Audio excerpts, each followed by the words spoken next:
In history, there are sometimes epochs or moments or periods that are dominated by a single charismatic figure that seems to tower over this era in history, seeming to affect changes almost single-handedly.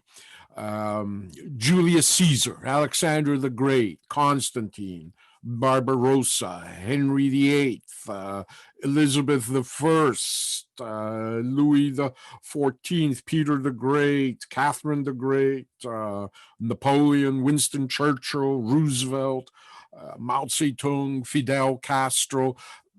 They all essentially defined the crisis into which they stepped forward. And certainly Abraham Lincoln stands among those figures. The Civil War, its direction and resolution is going to be certainly appearing to be guided by Lincoln, almost,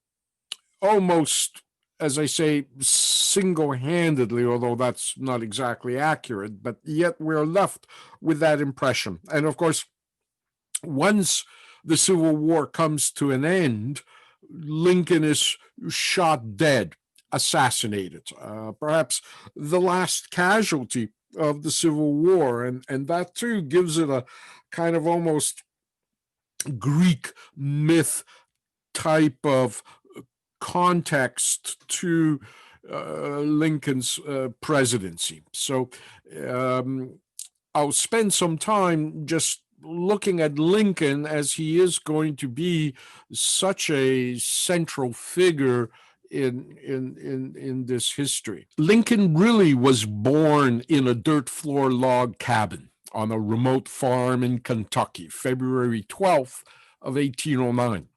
He had an older sister who would later die at childbirth when he was 19 years old, and a younger brother who died in infancy.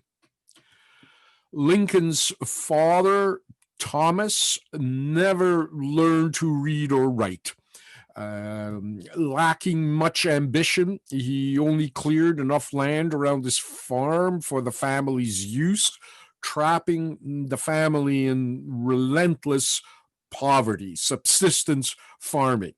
The family moved from one dirt farm to another, from Kentucky to Ohio to Indiana, and finally settling in Illinois. Lincoln himself never sentimentalized or romanticized his childhood poverty. When he was asked in 1860 by his campaign biographer, John Locke Scripps, to describe his childhood, Lincoln merely replied, "Why, Scripps, it is a great piece of folly to attempt to make anything out of my early life. It can all be condensed into a single sentence you will find in Gray's Elegy, the short and simple annals of the poor." And Lincoln, of course, is referring to the elegy written in a country church by Thomas Gray in the 1700s. The origins of his mother, Nancy Hanks, are unknown, but witnesses describe her as brilliant and superior in every way to her husband. It is she who teaches Abraham how to read and write, but Nancy Hanks dies when Abraham was only 9 years old. After her death, the father went away for several months in search of a new wife, leaving Abraham in the care of his 12-year-old sister on their remote backwoods farm. He returns with a new wife, Sarah Bush Johnson. You, of course, have all these fairy tale horror stories of the evil stepmother, but in fact, Sarah Bush Johnson immediately recognizes Abraham Lincoln's talents. And although she herself was uneducated, she encouraged him to continue to develop his reading and writing skills, raising him lovingly as her own son. The One thing that Lincoln is said to have gotten from his father was his father's extraordinary storytelling skills. Abraham would become known for his ability to mesmerize audiences with his stories and jokes, from small groups sitting around a campfire or a fireplace to large audiences in public halls. This will serve him well as a politician in the future. When Lincoln was 19, his older sister died, and the death of his mother earlier and that of his sister is said to have marked him with a kind of melancholic disposition. There are historians who argue whether Lincoln was just merely melancholy or sad, or did he in fact suffer from clinical depression. His face is described as being permanently melancholic, until, that is, when he would begin to speak, when people report that there was this kind of extraordinary optimism and sense of humor that would just come off his entire being. Recently, there's a 350-page book that has been published entirely dedicated to the question of his melancholy. Joshua Wolf Shank's book, Lincoln's Melancholy. Lincoln will never go to school, not even kindergarten. He will be entirely self-educated, and we'll see that he'll actually be able to self-educate himself to the point that he was able to pass the bar exam and become a lawyer. At a time when the medium height of adult men in the United States was 5'6", Lincoln reached this extraordinary height of 6 feet 4 inches by the time he was 17. His shoes were size 14 and needed to be custom made. He's described as lanky and weird and entirely physically unattractive to women.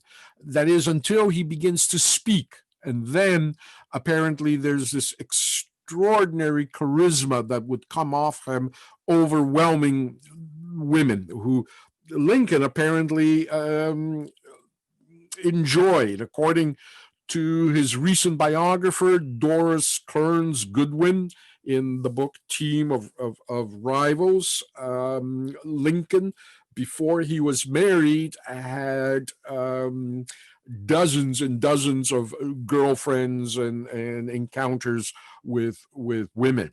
And we'll see that will actually be a factor in the kind of tumultuous engagement he will have with the woman who will become his wife and the first lady in the White House when he's elected president.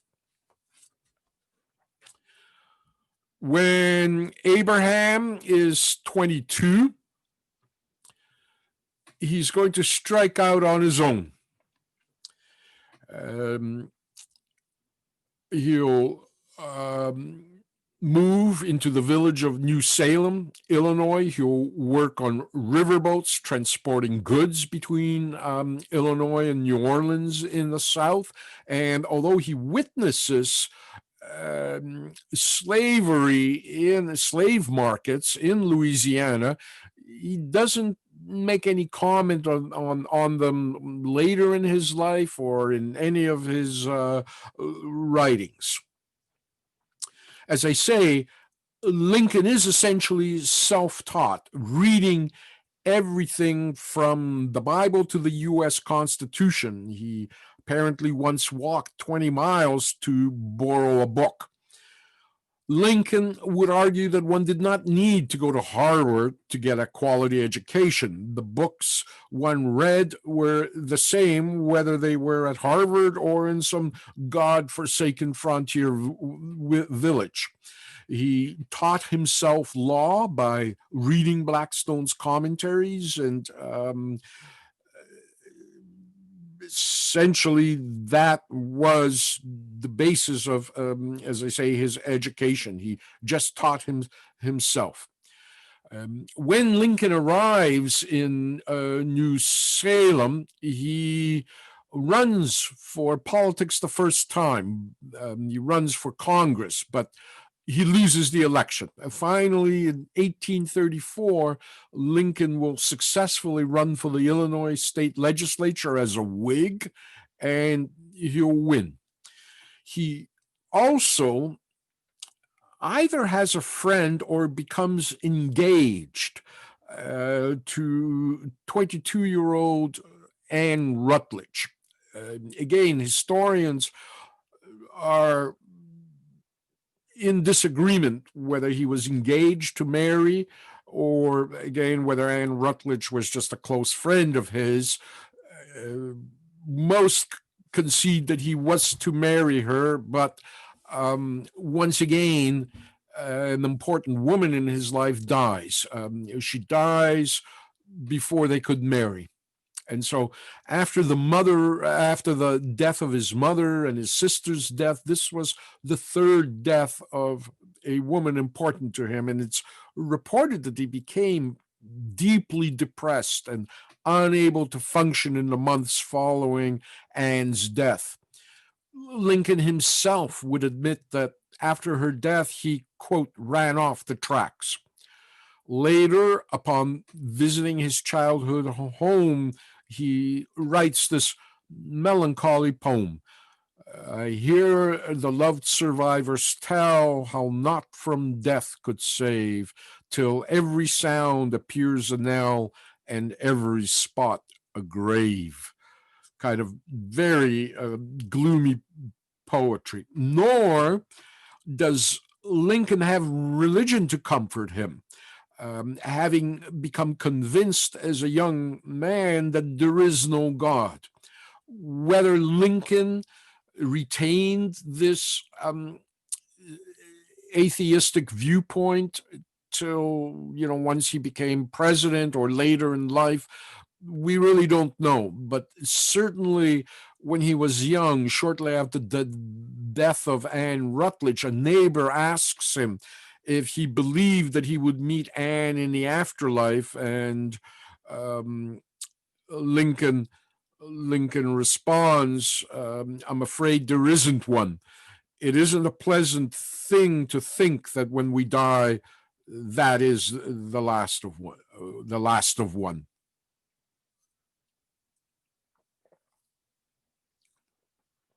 After Lincoln recovers from Anne Rutledge's death, he then successfully will pass the bar exam. And he'll move in 1837, when he's 27 years old, to Springfield, Illinois, a town of about 1,500 people. His plan is to practice law. In those days, there was no law school. One either apprenticed with a lawyer, or, as in Lincoln's case, you just taught yourself and then asked to write the bar exam. And if you successfully passed the bar exam, you were a lawyer. Springfield, Illinois, of course, is going to be for decades his home. It will be where his constituency is found. It's also, interestingly enough, Barack Obama's constituency. And certainly Barack Obama, when he's elected, was very much aware of the fact that he's coming from the same Illinois Springfield constituency that Lincoln came from, right down to that train trip that Obama takes on his way to Washington, essentially duplicating the train trip that Lincoln will take to Washington, stopping off along the way to thank all the people who had elected him. When Lincoln arrives in Springfield, he will meet There, Joshua Speed, a man who's 5 years younger than him, who owns a general store and lived in a room above it. Lincoln comes into Joshua's store to buy a mattress, sheets, pillows, and a blanket for a single bed, and asks Speed for credit until his law practice gets underway.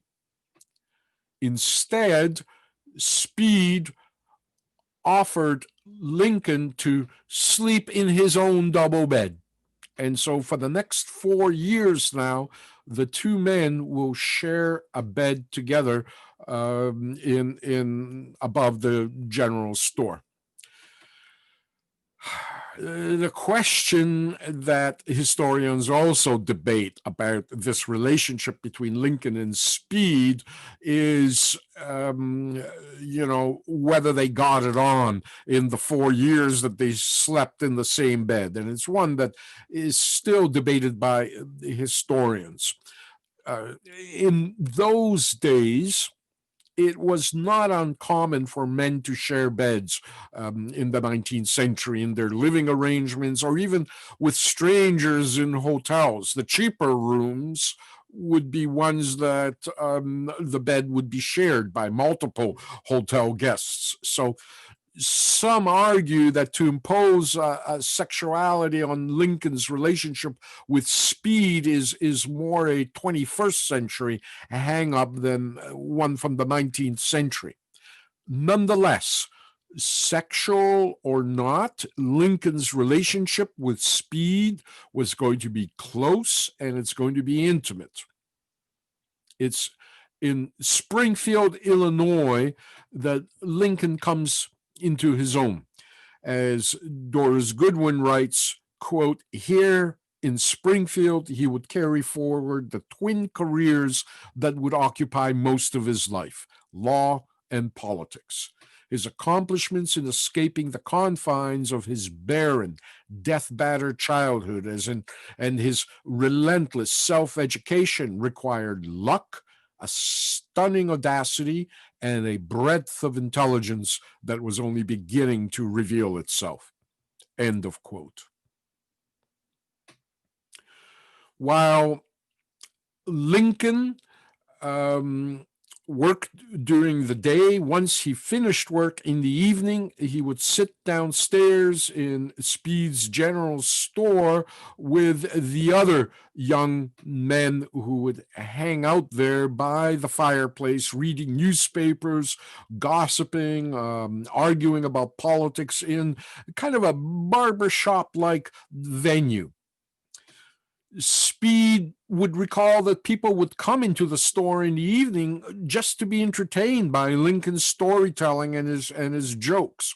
In fact, 3 future United States senators would emerge from this general store circle, including Stephen Douglas, who would become Lincoln's rival in Illinois.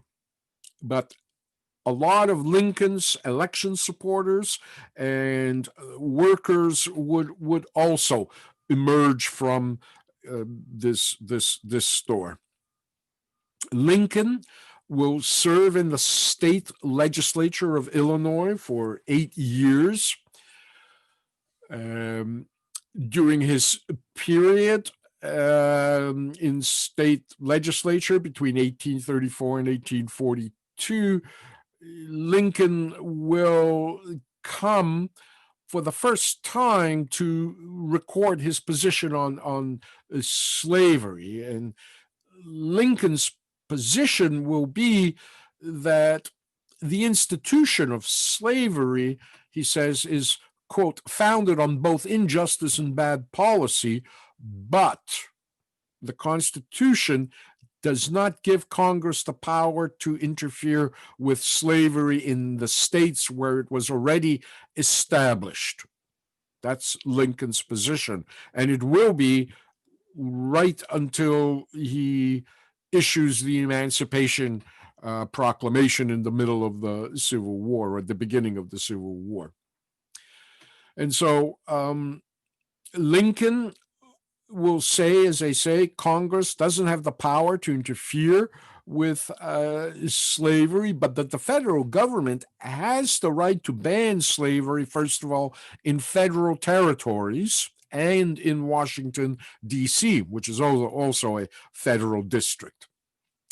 But 20 years later, when Lincoln is campaigning for the presidency, when journalists would ask him what is his position on slavery, he would say, quote, that it's briefly, he had, quote, briefly defined his position on the slavery question, and so far as it goes, it was then the same as it is now, 20 years later. So, in other words, that makes him an extraordinarily rare politician. Very few politicians today can say, if you want my position on this, just check what I said 20 years ago. It's the same today as it was back then.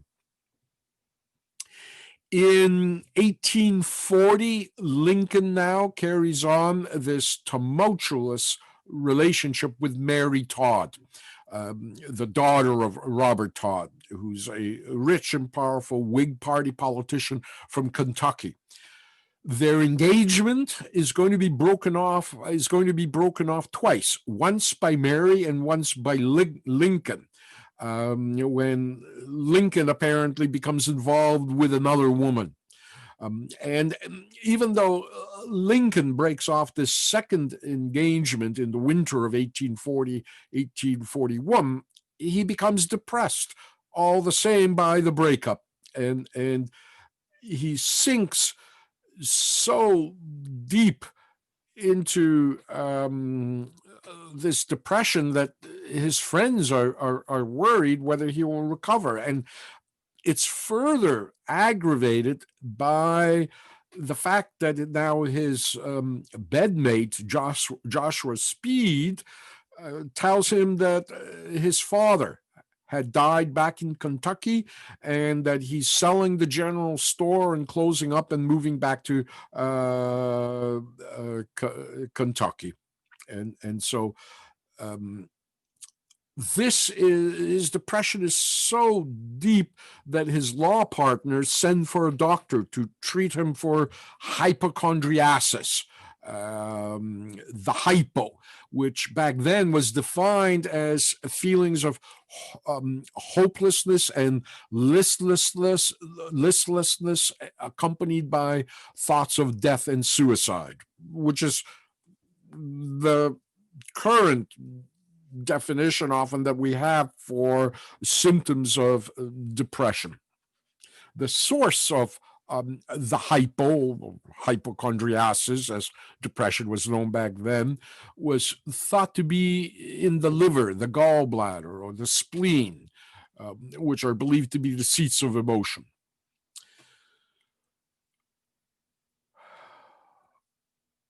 Lincoln will ease his depression by spending a month-long visit in Kentucky with his friend Speed. And in the summer of 1841, friends begin to report that Lincoln seems to have recovered from the hypo. And as I said earlier, Lincoln's mental health remains to this day a subject of debate among historians. Is melancholia, the way it was described in the 19th century, the same as critical depression? How deeply did Lincoln suffer from depression? We can only say one thing, that psychiatry today does not measure mental health by the severity of depression or anxiety, but by one's ability to cope with it. So as deep and as severe as Lincoln depressions might have been, his ability to eventually cope with them suggests that at least Lincoln, while maybe he was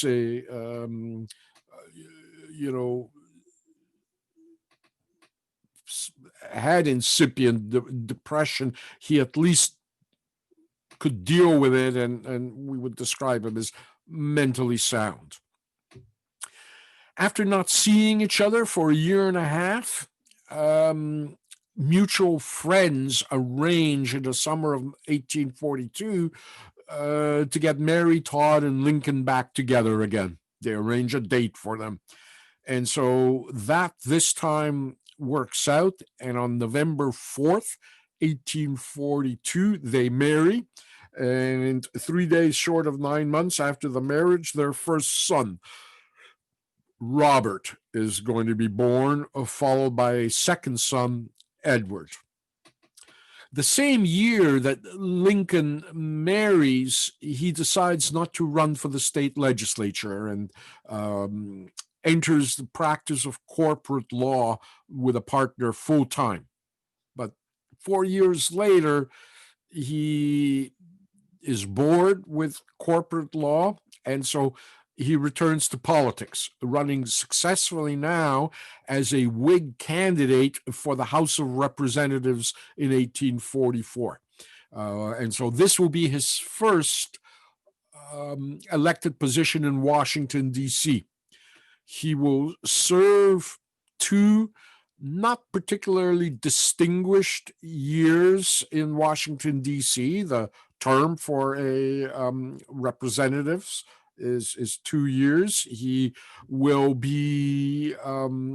vigorously condemn President Polk's war against Mexico, but as I say, his period in Congress is not particularly distinguished, and he decides not to run for re-election in 1846 and returns back to his law practice for at least another 8 years. It's essentially the Kansas-Nebraska Act of 1854, which effectively repealed the Missouri Compromise as well, that drives Lincoln back into politics. Lincoln now challenges Stephen Douglas, who was, again, in his constituency. Lincoln will remain a loyal Whig for several more years since the founding of the Republican Party, but on June 16th, 1858, he now accepts the Republican Party nomination as a candidate for the U.S. Senate against the Democratic nominee, Stephen Douglas. And this is where Lincoln will make his famous House Divided speech, when in an acceptance speech before 1,000 Republican delegates as he's nominated as a senatorial candidate. And in this speech, he says that it's the famous "a house divided against itself cannot stand," a biblical reference. He says, "A house divided against itself cannot stand. I believe this government cannot endure permanently half slave and half free. I do not expect the Union to be dissolved. I do not expect the house to fall, but I do expect it will cease to be divided. It will become all one thing or all the other.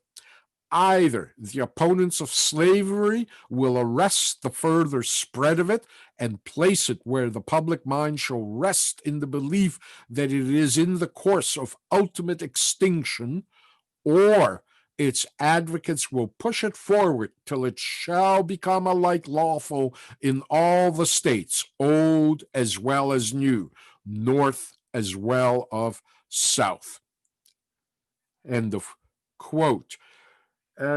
It's very reminiscent, of that problem that Justice Mansfield had when I described how England dealt with slavery, how Mansfield kind of said, well, we can't be halfway here and halfway there. Either Parliament abolishes slavery, or Parliament needs to give approbation to slavery. It has to be one or the other. And Lincoln is likewise saying the same thing, that we won't be able to have this divided house standing.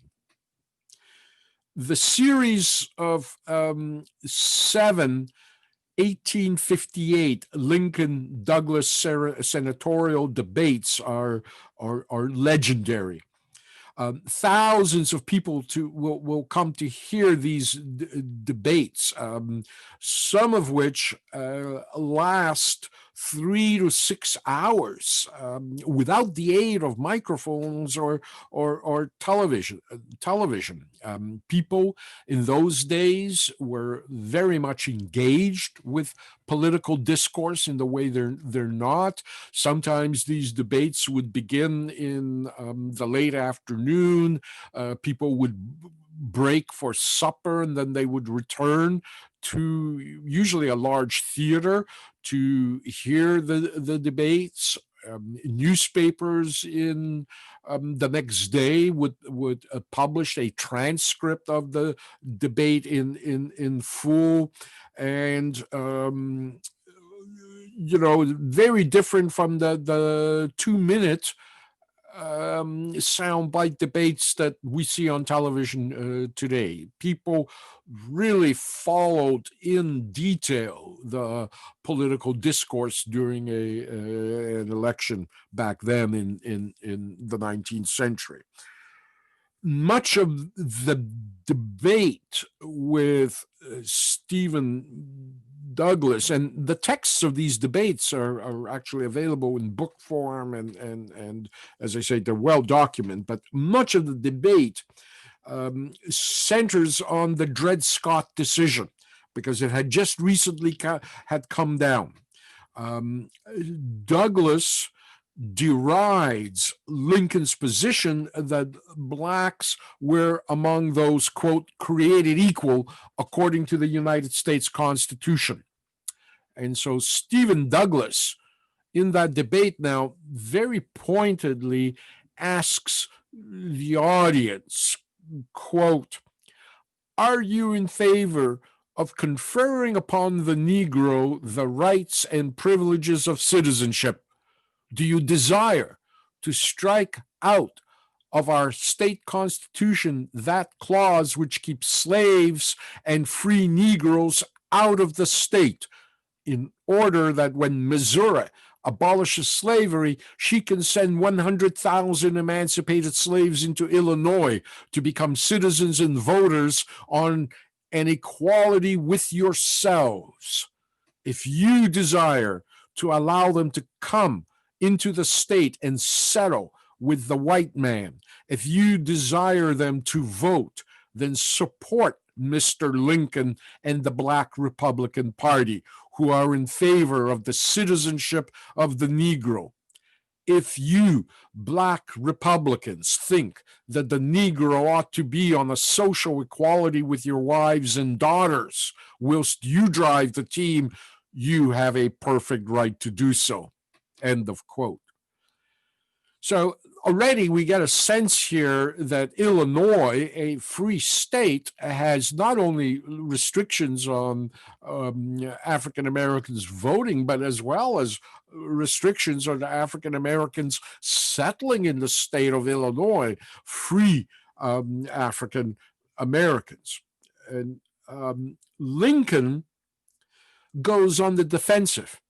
And he now responds in the debate that indeed he believes that Black people were, quote, entitled to all the natural rights enumerated in the Declaration of Independence, the right to life, liberty, and the pursuit of happiness.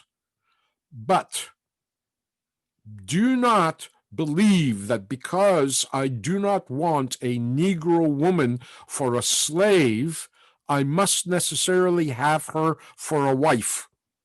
I am not, nor ever have been in favor of bringing about in any way the social and political equality of the white and Black races. That I am not, nor ever have been in favor of making voters or jurors of Negroes, nor of qualifying them to hold office, nor to intermarry with white people. And I will say, in addition to this, that there is a physical difference between the races, which I believe will forever forbid the two races living together on terms of social and political equality. End of quote.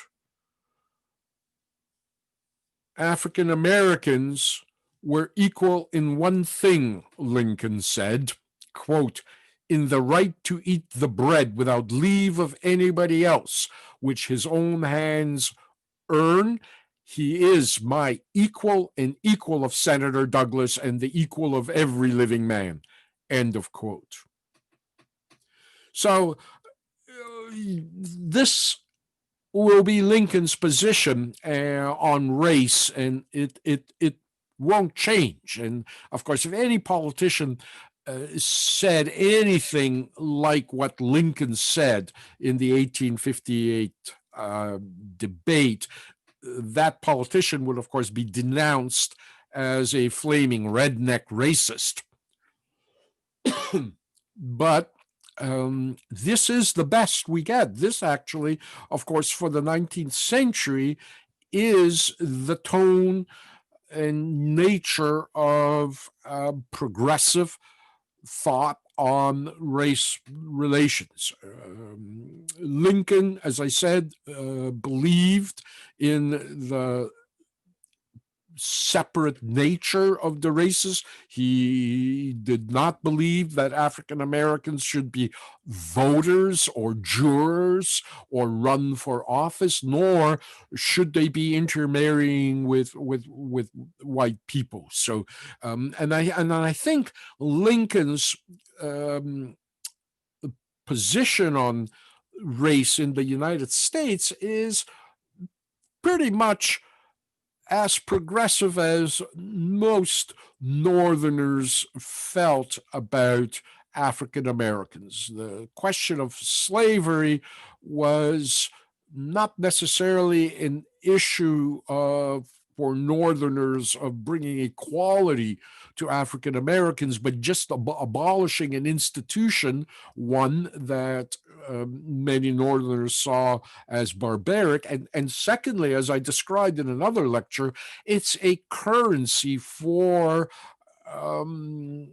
measuring the struggle between Northern power and Southern power in Congress, in government.